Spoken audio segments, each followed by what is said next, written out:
energy demand and all of that stuff and clean energy. I think that will be a huge opportunity. The stock market will also be an opportunity. This is the nice thing, is if you can keep your money while everything crashes, you can reinvest into almost anything and it's going to be a killer deal. The problem is most people buy and hold and they're stuck in the market. They ride it down and they always say the same thing, like, I'm down so much, I just have to ride it out. I just have to hold now. And that's what I allow people to avoid. It's a huge kind of transformation, the different style of investing that I do, where we step aside, everything collapses, and then we're like a kid in a candy store. We're an investor looking at like all of these investments. Like, I'm going to go put a bunch of money in a real estate ETF. I'm going to buy precious metals and some miners, and I'm going to, move into this and that and the other thing. So if you can keep your money, which most people can't, that's the unfortunate part of the market. They lose everything when the markets crash. Everything is an opportunity. That's the reality of it. Yeah, well, I mean, I focus mostly on the technical side. So when we look at the charts, like from a long-term standpoint, there's no doubt gold or the precious metal space is in a bull market. Gold's got a very strong chart pattern. We're in, it's been a bit of a feeding frenzy over the past month, two or 3 months. People have really been piling into the space, and we've seen it really come to life. Gold was seen as pretty boring. The precious metal space was getting some attention, but we've really seen a lot of money move into pretty much all parts, the whole precious metal complex. We've seen money move into not only gold, but we've seen silver, big volume in silver, big volume in gold miners, silver miners, platinum and palladium. So it's not just people now kind of moving into one particular pocket of precious metals. It's like they want anything to do with precious metals, they're in. Even like different ETFs like XME, copper miners, anything that has the word miner in it has been getting attraction. And so that's one of the signs that we're in a super cycle. We're getting this kind of feeding frenzy of people wanting in. And from a long-term standpoint, we're really, we got a measured move. The next upside target for gold is about $5,100 per ounce US. So there's some pretty good upside potential once the gold kind of finishes kind of trying to shake the market out a little bit. The recent pullback, I think, for some reason caught a lot of people off guard, although it shouldn't have, because the market was saying it needed a bit of a break. Right. And so I think it's stabilizing. So I'm bullish on gold here still. A true hallmark of a super cycle is when investors buy everything within an asset class, not just the leaders. That's happening now. Capital is moving into gold, silver, platinum, palladium, copper miners, and nearly every ETF connected to raw materials. Technical models now project that gold's next major target could exceed $5,000 per ounce, reflecting long-term structural demand. The recent pullback, despite rattling new investors, was a typical pause after months of strong inflows. Historically, such consolidations precede even larger moves. All the signs, volume, breadth, and momentum point toward a commodity cycle that is far from over. Yeah, the long-term horizon, I mean, I think the economic data might be starting to get a little more bearish, showing the economy might be kind of stalling out. And when there's uncertainty, we tend to see money move into defensive plays. Utility stocks are seen as one. We tend to see money move into precious metals. So that's the big thing. I think people are nervous. They're getting a little more nervous around the financial system are things going to break? Are banks going to have a struggle and all that stuff? So people are trying to get outside of the financial system and buy, gold and silver bars and rounds and things like that. So they don't have to worry about a bank going under or a stock market crash. I think the economic data is slowly coming around in terms of it's losing momentum. It's people, companies aren't having as great earnings as they're expected. Small cap stocks aren't performing as well. Like we saw a very sharp pullback in the last few sessions on small and micro cap stocks. And they had a nice bounce recently, but it's kind of looks like a bounce within a downtrend. It doesn't look like, this dip here is, it might not be in the equities market. It might really just be the start of a new downtrend. It's just a bounce. So we need to see how things unfold from that regard. Beneath the optimism of headline markets, troubling signals are emerging. Economic data across multiple sectors shows a gradual slowdown, weaker earnings, softening consumer activity, and fading small-cap performance.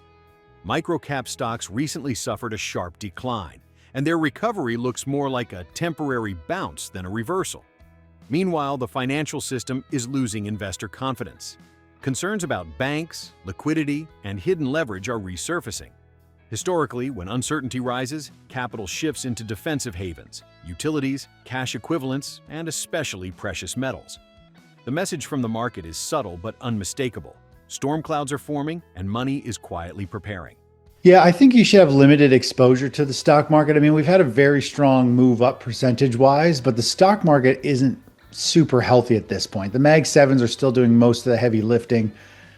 Gold is telling us that there's something wrong. Something's going to break eventually, and there's going to be some type of financial crisis. I think going forward, people need to realize sometimes you need to step aside. Cash is actually a very good position. It's one of the best positions when all hell breaks loose and everything is collapsing. People will be more than happy to be sitting in cash without, being stuck in the stock market or commodities. Because if we do, it's more so when we get a financial reset. They're always going to happen. There's always going to be things that break and we have a financial crash. The question is just when. And I think people just need to realize that you need to have a game plan to know when trends change direction and when one of these may be starting so you can move to the sidelines. And I think precious metals is still the hot pocket. I still think we're going to see another big push and leg higher.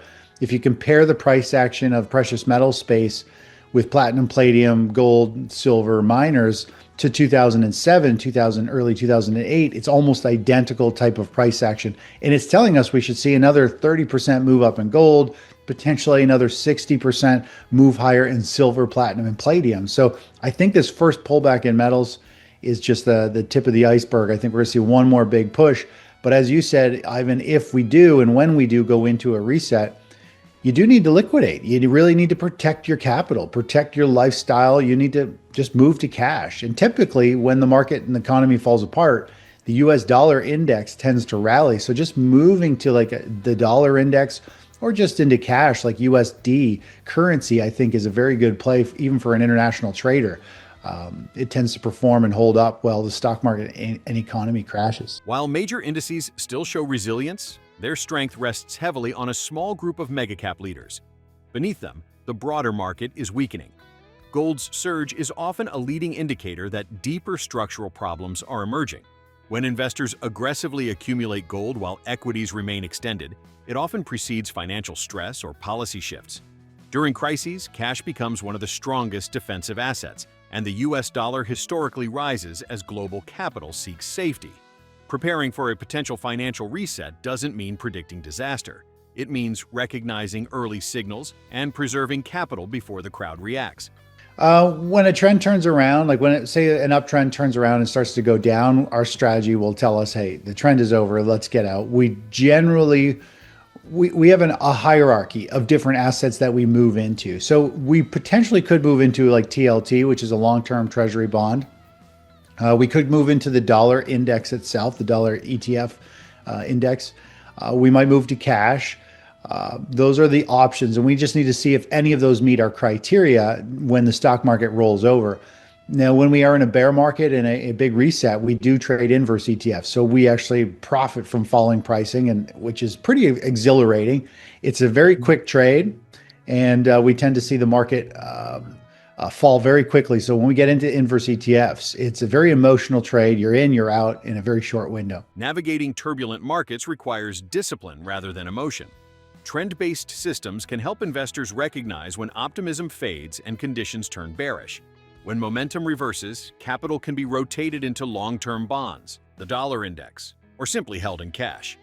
During deep bear markets, inverse ETFs offer short-term opportunities, but they demand caution and precision. Many traders learn hard lessons through losses, margin calls, and overconfidence. True success lies in consistent risk management, not heroic bets. Protecting capital during downturns provides the freedom to act when the next wave of opportunities emerges, often at steep discounts across multiple sectors. I mean, for me, I kind of learned through the school of hard knocks. I've blown up 3 trading accounts. I have made a bunch of money. I have lost a ton of money. And I just realized it comes down to managing your risk. I've lived through a bankruptcy. So I've kind of gone to the top and the bottom multiple times. Wow. And so now I'm at the point where I just realized there's always going to be a new opportunity in the market. You don't need to pick tops or bottoms. It's not about how much you make. It's how consistent can you make it, and can you keep it when things get ugly, right?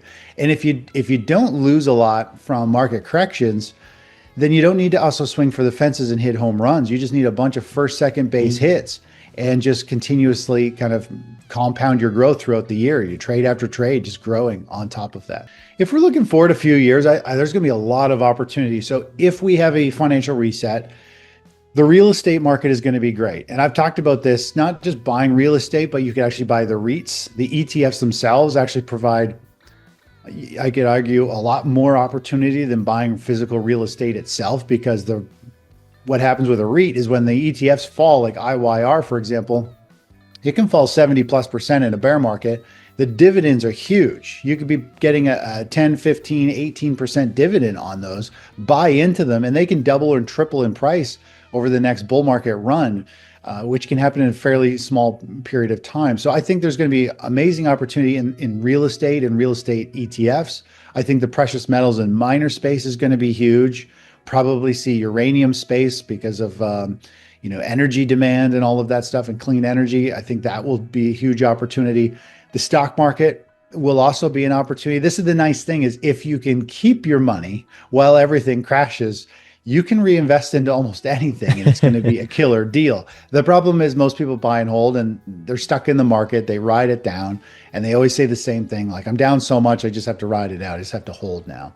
And that's what I allow people to avoid. It's a huge kind of transformation, the different style of investing that I do, where we step aside, everything collapses, and then we're like a kid in a candy store. We're an investor looking at like all of these investments. Like, I'm going to go put a bunch of money in a real estate ETF. I'm going to buy precious metals and some miners, and I'm going to, move into this and that and the other thing. So if you can keep your money, which most people can't, that's the unfortunate part of the market. They lose everything when the markets crash.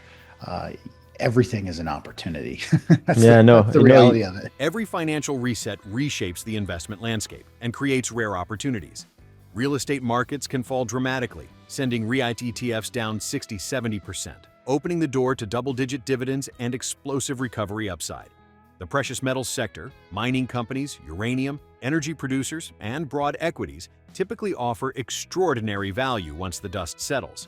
But these opportunities only matter for those who preserved their capital during the crash. Many investors stay fully invested, ride markets down, and lose their buying power.